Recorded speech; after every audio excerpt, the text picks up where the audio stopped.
roll out the Power Poll. The College Football Power Poll, where we rank the 12 FBS teams in the Lone Star State. Remember that these are measured against the strength of the overall conference. So if you are the best team in the American Athletic Conference, you are going to be higher than the fourth best team in the Big 12. That's how we do it around here. College Power Poll, also known as a reason to yell at Greg. I mean, that's essentially what I do all the time. So yeah. Let's get into that. The Power Poll. Number 12, UTEP. It's a step forward. That's the best they've looked all year long. They lose to Western Kentucky 15-14.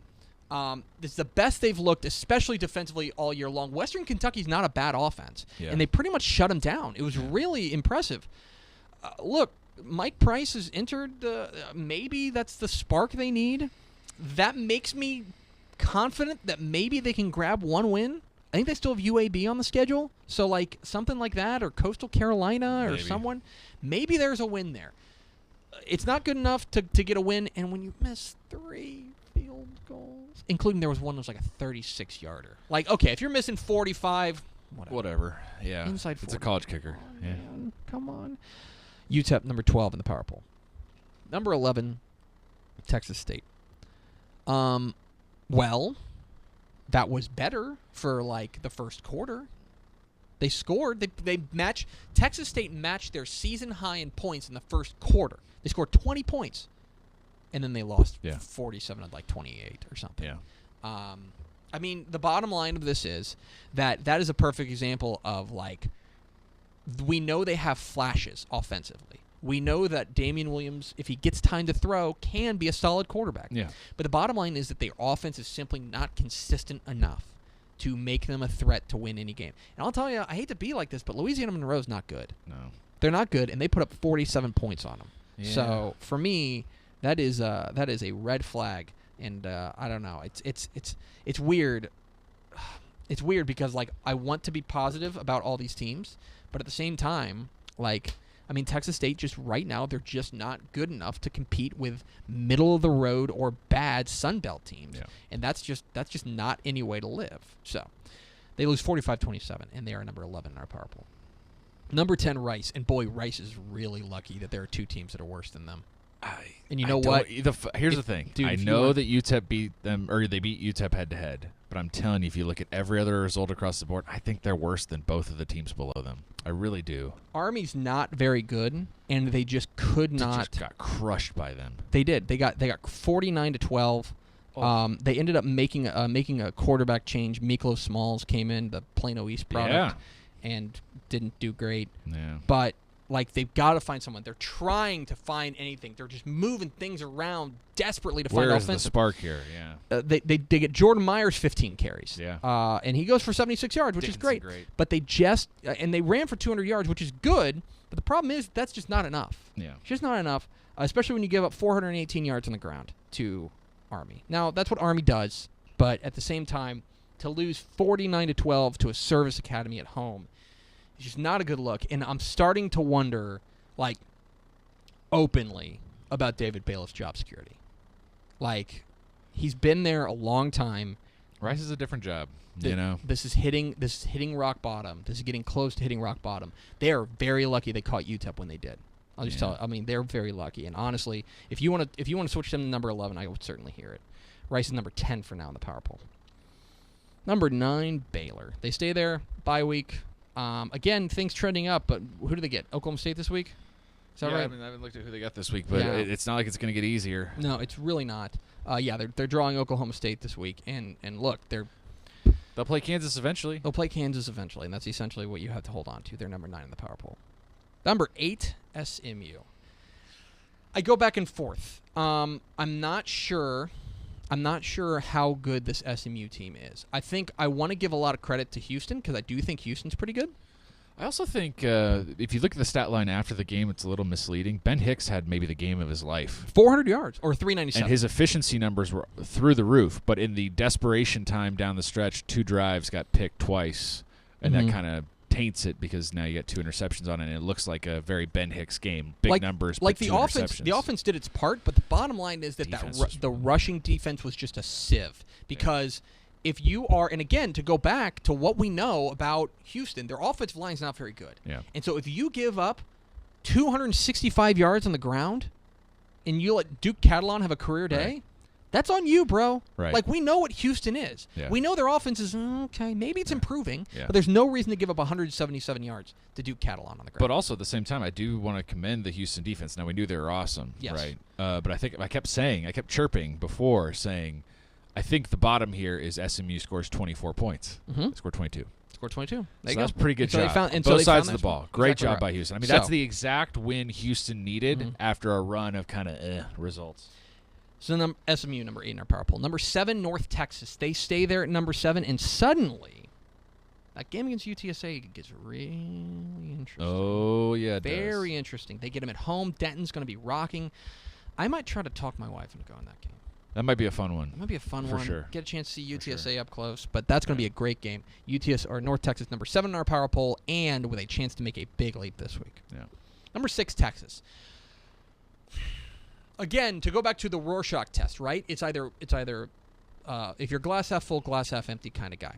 If you're glass half full, you're saying you beat a team that has personally victimized you Yeah. for the better part of 2 decades. Right. And you beat a coach in Bill Snyder, and you don't apologize for winning. And they shouldn't. Yeah. They shouldn't. There are red flags that I continue to look at. I still think that this running game just is not good enough. Basically, outside of Sam Ehlinger, went for 107, and the rest of the team went for 59 Right. combined. Sam Ehlinger cannot do it by himself. Yeah. Now, that said, and the other thing is that I just thought, the defense, I don't know. The defense, it's so weird because, like, the numbers are good, but, like, when you watch Kansas State, you're just like, just stop them. Just stop them. Right. They grind you out with such efficiency, such Yeah. ruthless death ray, Right. smiling as they Yeah. shove the knife in. Yeah. That the numbers are good, but I felt like the Texas defense did not play particularly well. That Yeah. said, they got to win. They got a W. Like I said, there's certain things about this team's identity that you're going to learn over time. Houston fans know from watching Todd Orlando defenses, when they are on, it is terrifying. Mhm. But the whole philosophy behind the defense means that you're going to have games like this where you blitz all one side, you bring the house on one side, and they do one check down, and they hit the guy over there, and it goes for 25 yards because you're missing 3 defenders on the other side all of a sudden.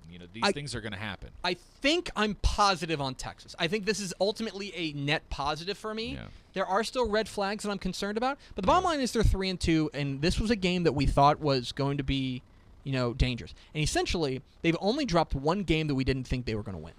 Right.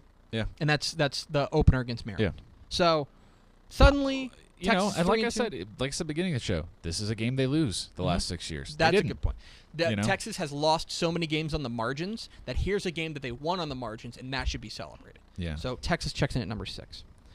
Number 5, UTSA. I'd put Texas ahead of them. Would you? Yeah. I thought about it. Yeah. Essentially, I have these two tied, I get why. but I'm going to put UTSA on there. Yeah. I'm willing to concede that is one bad game, and they spit the bit in one game. Right. It stinks that it was at home, but overall, I'm willing to give them a mulligan. I think they've earned one mulligan. Now, look, if they play like that against North Texas, they're going to lose by 20. Right. Okay? If they beat themselves, which is essentially what they did, they're going to get rolled. They're going to get rolled. Yeah. They could not come up with any sort of stop offensively, or defensively, especially on the ground. Ito Smith ate them alive.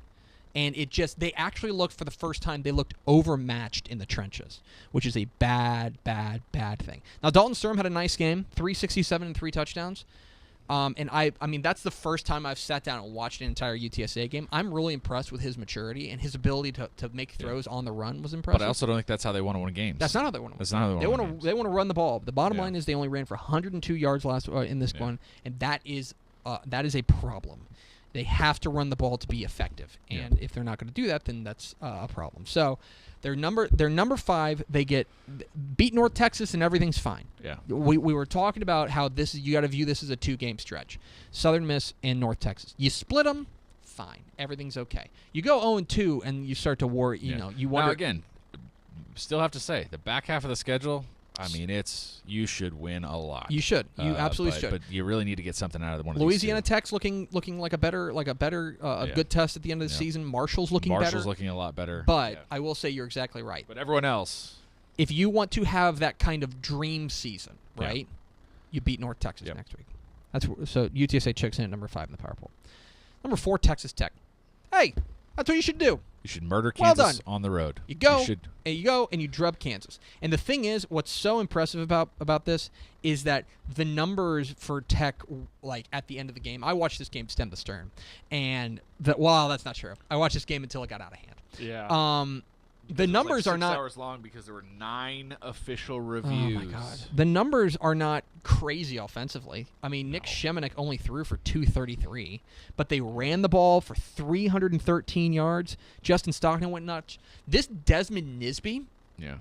They've never had a guy like this, or at least it's been a while. I mean, the question really, though, just a bowling ball. Just a bowling ball, and it works against Kansas. My question is whether he'll be that effective against teams that actually play defense. Correct. But a big reason that they scored so many points but didn't put up as many numbers is the 4 turnovers that they forced. Mm-hmm. David Gibbs loves to force turnovers. That's all he wants out of a defense, and they've been doing it.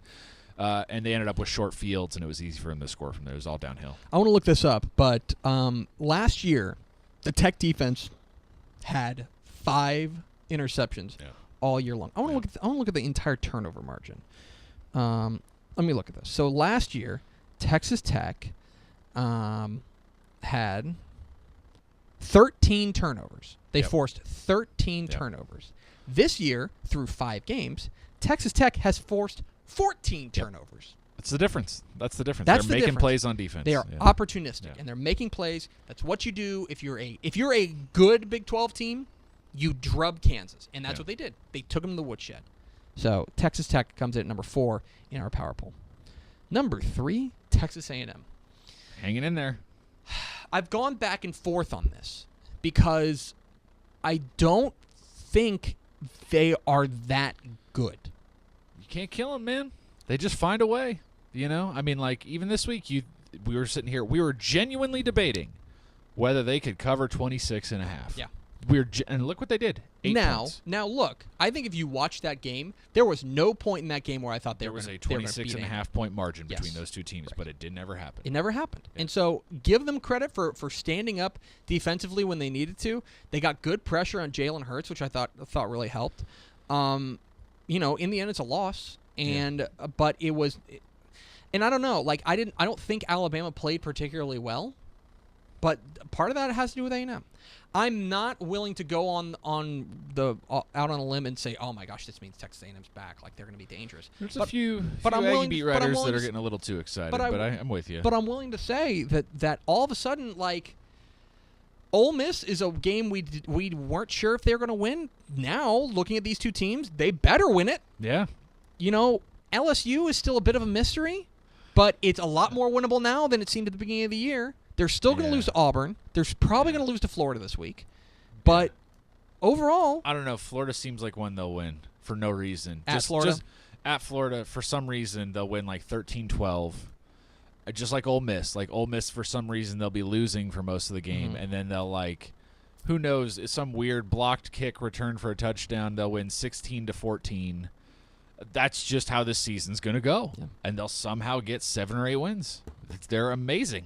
A&M's number 2 or number 3. Number 2, Houston. Great win. Yeah. If you that have is found a ship-riding win. That's what it felt like. Exactly. If you have found an offensive go-to guy, this is kind of what happened with Texas last year, is that they discovered about this moment, hey, Dante Foreman's awesome. Why don't we just feed him? Yeah. If they want to go that route and they want to say, all right, we're going to feed Duke Catalon 25 times a game. Hopefully he stays healthy. I mean, that's the biggest problem. Yeah. If he stays healthy, then, hey, all of a sudden you have an offensive spark plug. They did get Ed Oliver back, which was nice. Overall, I mean, look, they are what they are. They are a very good defensive team that has to find offense any which way they can. Yeah. And if they do, they're going to win. And if they don't, they're going to lose. That's what they are. But right now, that makes them the number 2 team in Texas. And the number 1 team in Texas is the TCU Horned Frogs. Gave up like 500 yards, but still won. Yeah, that is I think I came away from this game learning more about West Virginia than I did against TCU. Yeah. I had my doubts about West Virginia. I'm willing to say, Good team. I think they're a good team. Yeah. I think they're a good team. Yeah. But I think you and I listen to the same podcast, but Will Grier is he an interesting quarterback? Yeah, Right. I was trying to think of a recent comparison in Texas. It's hard. He makes big plays, but he also just does a lot of terrible stuff, and he's extremely inefficient. Mhm. I don't know. It's Do you very want weird. Do you want to know the statistic as to why Texas or why TCU is number 1 is Educate number me, one sir. right now? In 2016, Kenny Hill threw 440 passes and 13 of them were intercepted. Yeah. Okay? He has thrown 145 and only 3 have been Right. intercepted. That's not a huge drop in rate, Right. but it's a good drop in rate, Right. and they are putting him in a position to succeed. Yeah. And so that is for me the biggest reason is that he's taking care of the football. He's not making the critical turnover. Beyond that, I mean his completion percentage is up 8%. Yep. He is taking care of the football, and overall he's been great. Beyond that, look, this running game continues to be great. Yep. Darius Anderson continues to be a really impressive playmaker. The other thing is Shewo Alanalua. Shewo Alanalua is such a weapon for them, especially in like short yards when you need a 3rd and 1. He's such a weapon He's there. a beast. It's really fun to Yeah. watch. I think the defense had a bit of an off day, but you know what? A win's a win, and a win's a win over a top 25 team. Do I think West Virginia is a top 25 team? No, probably not, but they're probably a top 40 team, Right. and they're the kind of team you got to beat if you want to achieve your goals.